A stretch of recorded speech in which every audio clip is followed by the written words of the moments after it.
للذين هم من التتر والتربة الشباب فإن خاصين الغفران وإذا عتمت ولا غفران القائمون وخالد رب ولا يحل لهن يسمح لخلق لحن يقولون من بلغ لكم وعولة إلى حق من أجل ذلك من الإسلام.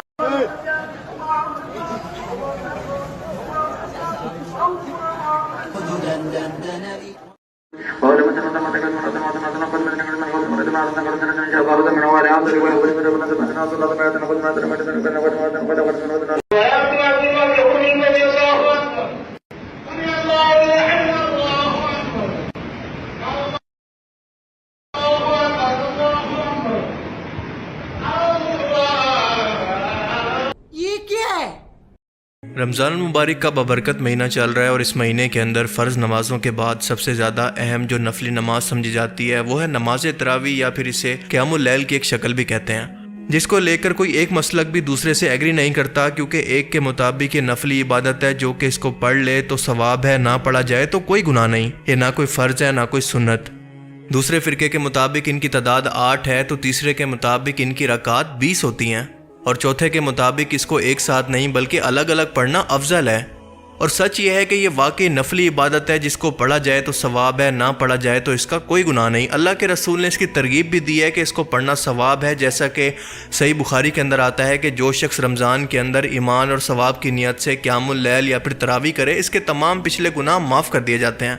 پر یہاں پر نوٹس کرنے والی بات یہ ہے کہ یہ کوئی فرض نہیں ہے کہ نہ پڑھنے والا گناہ گار ہو، اور نہ کوئی رکعات کی پابندی ہے۔ 20 کیا، آپ تو اس کو 50 بھی پڑھ سکتے ہیں، کم سے کم چاہیں تو 2 4 جتنی آپ پڑھنا چاہیں، آپ کی حیثیت تو آپ پڑھ سکتے ہیں، لیکن اس کو اس طرح سے دین کا حصہ مت بنائیں کہ اس کے بغیر روزہ ہی کاؤنٹ نہیں ہوتا، جیسا کہ ہمارے انڈین سب کانٹیننٹ کے اندر یہ مشہور ہے۔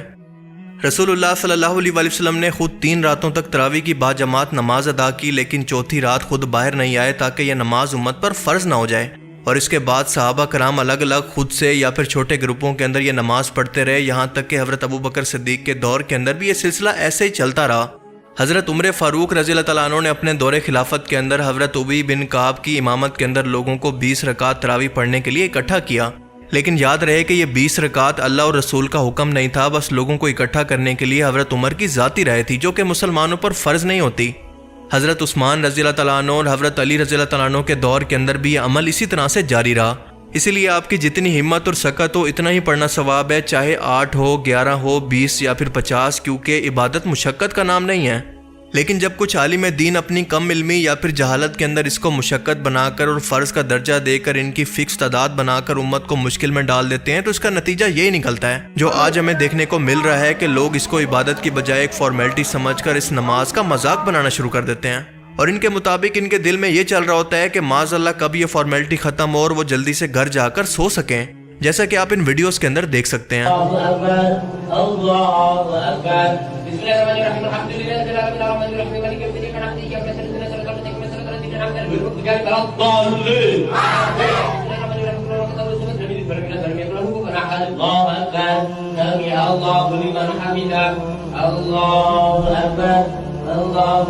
یہ عبادت نہیں بلکہ اس کا مذاق ہے، اس سے بہتر ہے کہ یہ لوگ نماز نہ ہی پڑھیں، کم از کم اس کا مذاق تو نہ بنائیں۔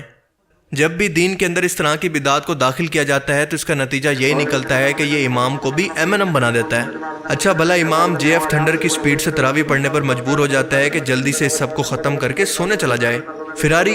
نہیں قاری صاحب، ذرا دھیان کرنا کہ کہیں پھٹ نہ جانا اتنی سپیڈ میں، خطرناک لوگ ہیں۔ کم پڑھ لو لیکن سکون سے ٹھہر ٹھہر کر، کیونکہ ایک تو ہمارے لوگوں کو عربی کی ویسے سمجھ نہیں آتی اور اوپر سے یہ اوور سپیڈنگ، پتہ نہیں آنے والے دنوں کے اندر ہمیں اور کیا کیا دیکھنے کو ملے گا۔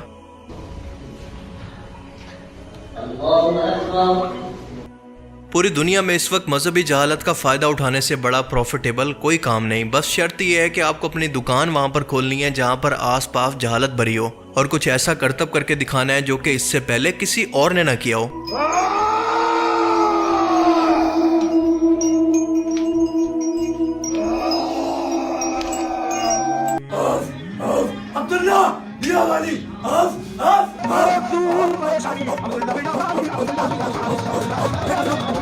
میں گالی نہیں دے سکتا، نہیں گالی نہیں دینا، فیملی دیکھتی ہے، ورنہ میں ایسے گالی دوں، ایسے گالی دوں نا زندگی بھر یاد رکھیں۔ مثال کے طور پر آج کل یہ کرتب ٹرینڈنگ کے اندر ہے کہ پیر صاحب کی دکان ایک مخصوص ٹائمنگ کے اندر جب کھولی جاتی ہے تو اس کا دروازہ مرد و عورت کے لیے اس طرح سے کھولا جاتا ہے کہ پیر صاحب کا دیدار کر لیں،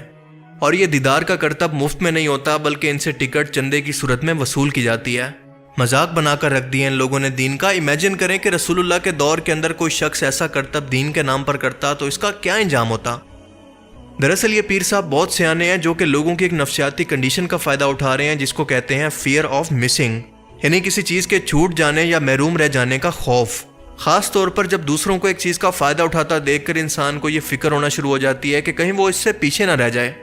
جب یہ سامنے بیٹھے لوگ اپنی برکتیں حاصل کرنے کی سٹوریز اور پیر صاحب کی کرامتیں باقی لوگوں کو سناتے ہوں گے تو یہ فیئر باقی لوگوں کو بھی یہاں پر گھیر لاتا ہوگا۔ کھل جا سم چلیں پھر بھی شکر ہے کہ ہمارے ہاں کم از کم کانٹا بابا جیسی دکانیں تو موجود نہیں ہیں اور ہمیں مسلمان ہونے پر فخر ہے۔ یہ ہے کانٹا بابا جو کہ پریاگ راج میں اس میں براجمان ہے۔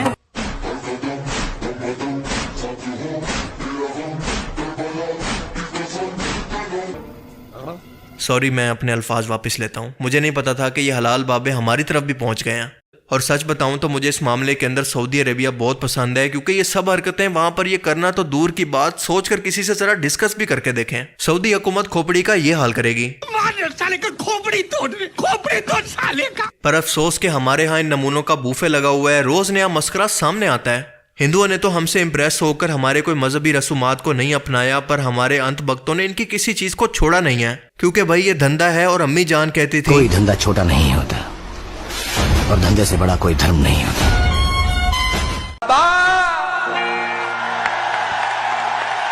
ٹھنڈیاں ہوائیاں آئیاں کہ نہیں، ٹھنڈیاں ہوا آئیاں کہ نہیں، انمول دولت بانٹتے ہو تم۔ یہ دادی اماں جان کی چکی ہے، یہاں پر 7 راؤنڈ لگانے سے اپنے اوپر اپنے شریر میں جتنی بھی جو تکلیف ہوتی ہے، جو پریشانی ہوتی ہے، تو دادی اماں جان کے چکی پر ہاتھ لگانے سے جتنی بھی پریشانی ہوتی ہے اور 7 راؤنڈ لگانے سے وہ ساری پریشانیاں ظاہر ہو جاتی ہیں۔ چمن تے لعنت۔ جس میں قصور ان لوگوں سے زیادہ ان کے پاس جانے والی اس عوام کا ہے۔ لہٰذا جب یہ لوگ قبروں پر جا کر یہ دعا کریں کہ ہم جائیں تو کہاں جائیں اور مانگے تو اے قبر والے آپ کے علاوہ کس سے مانگے، تو ان لوگوں کو آپ یہ اللہ کا حکم پڑھ کر سنا دیں کہ اللہ پاک سورہ زمر کے اندر فرماتا ہے کہ کیا اللہ اپنے بندے کو کافی نہیں ہے؟ اور اے نبی یہ تم کو ان لوگوں سے جو کہ اللہ کے سوا ہیں ان سے ڈراتے ہیں، یعنی غیر اللہ سے، اور جس کو اللہ گمراہ رہنے دے اس کو کوئی ہدایت نہیں دے سکتا، اور جسے وہ ہدایت دے دے اس کو گمراہ کرنے والا کوئی نہیں۔ کیا اللہ عزت والا بدلہ لینے والا نہیں ہے؟ ہم مانگے تو کس سے مانگے، ہم جائیں تو کہاں جائیں، ہم پکارے تو کسے پکارے۔ اللہ تعالیٰ سے دعا ہے کہ وہ ہمیں سمجھنے کی اور نیک عمل کرنے کی توفیق عطا فرمائے، آمین۔ باقی آپ اس بارے میں کیا سوچتے ہیں اپنی قیمتی رائے کا اظہار کمنٹ سیکشن میں ضرور کریں۔ اور ہاں جاتے جاتے سبھی چینل کو سبسکرائب کر لیجئے گا، لال بٹن ہوگی یوٹیوب پر، آپ موبائل نکال لیجئے اپنے لوگ جتنے لوگ بیٹھے ہیں۔